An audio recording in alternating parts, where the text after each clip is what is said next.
ఇప్పటివరకు తమిళ ప్రేక్షకులు ఎంత నాకు వచ్చి ఒక ప్రేమ చూపిస్తున్నారో అంతే ప్రేమ తెలుగు ప్రేక్షకులు వాళ్ళు నన్ను చూపిస్తున్నారు. అది నా భాగ్యం. ఎప్పుడు ఇక్కడ హైదరాబాద్ ఎప్పుడు వచ్చేటప్పుడు కూడా నేను పెద్ద అయిన ఎన్టీఆర్ గారు ఉండేటప్పుడు ఆయన వచ్చి కలిసి ఆయన ఆశీర్వాదం తీసుకునేవాడిని.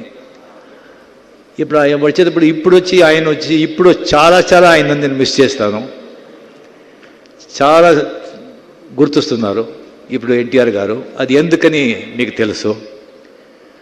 ధనుష్ గారు చెప్పారు ఒకే రజనీకాంత్ అని, ఒకే చిరంజీవి, ఒకే నాగార్జున, ఒకే వెంకటేష్, ఒకే బాలకృష్ణ, అందరూ ఒక్కొక్కరే. Everybody has their own individuality. No one is bigger than nobody. Only opportunity makes bigger. That's all. Only opportunity.